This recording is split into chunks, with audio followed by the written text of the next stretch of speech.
birthday yan. Masarap syempre magkain ng biskutso. Nakita mo ba, Ate? Ano yan? Green smoothie. Kaso lang masyadong masyadong malapot. Ayan, sana yung cake. may may wheatgrass. Sana Ngayon, itong cake kailangan, namin, nawala lang si Lolo kasi, sabi namin, mag-message, nandun na sa kwarto. Kasi medyo, nagtatambo. Okay. Oops. Hatiin natin. Maliit lang kasi, Maliit lang. Maliit yung cake eh. oo. Hindi na natin. Cake, Okay. chocolate.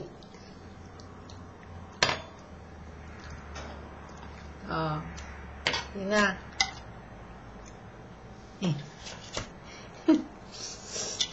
Okay. Pakain din dyan. Anong pagkain ninyo dyan? Ice cream. May ice cream ka ba dyan, ma? Doon sila wala. Doon sa kanila na. Kayo na ang bili dyan. Winter dito, malamig masyado. Ka-heater nga kami. 50 dito ang temperature. Tapos Degrees pa. Fahrenheit. Degrees Fahrenheit. Centigrade dyan sa inyo.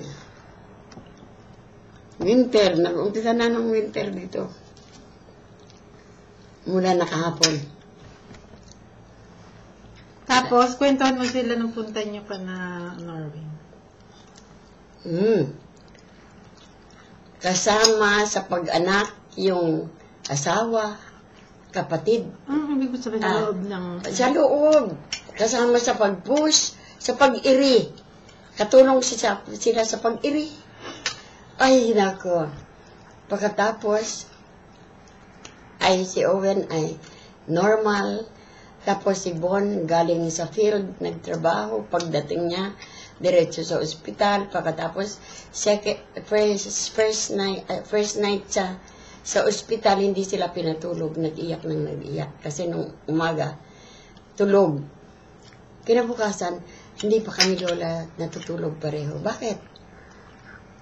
Ay, hindi nagpatulog yung bata sa ospital. Ako nasa kanilang bahay.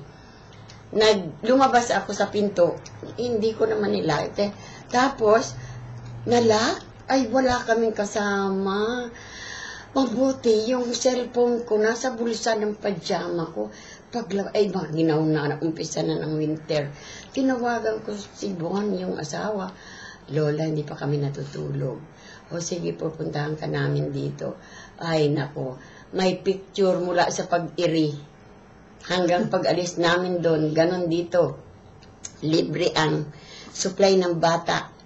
Pagmula sa dede, pagmula sa lahat, libre sa ospital. Bayad na. Hanggang kailan? Ano yun? Sa health insurance, $400 a month ang health insurance nila.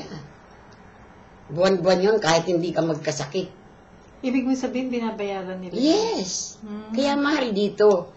Pero pag senior, kagaya namin ni Lolo, libre lahat. Kasi nadidakan naman kami sa SS. Ngayon naman binabalik sa mga senior. Kaya yung apartment namin, pag nag-apply ka, diskwentro na. Mura ka ng kalahati.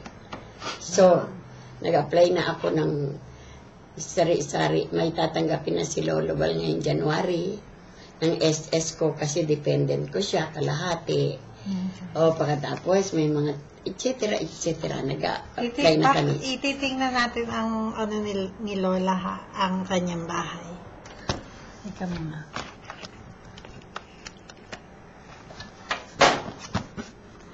Okay, pagpasok mo sa door, yan ang kanyang door. Meron siyang rag, poparini. May Tapos, yung pinto, may tanab. Tingnan mo yung nab sa pinto. mahirap may dalang. Mahirap. Ayan na si Lola. Yan ang kanya. Yan na si Lola. Kumakain. Ng cake. ng cake. Ito ang maliit niyang kitchen. Pero maganda naman. Ito ang kanyang ref. Okay.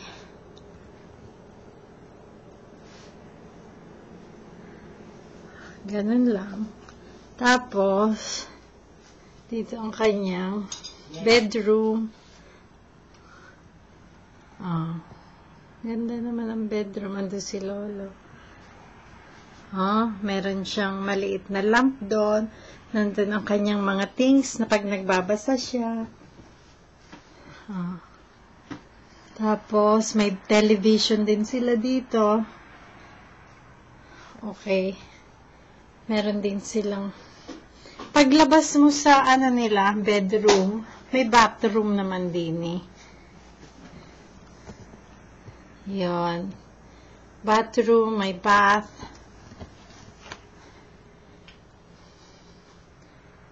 May bath. Okay. Walang ilaw eh. Ba't hindi mo binuksan? Ay, mahirap yung dala ko. Ito yung niya, heater. Aray ko. Okay, guys.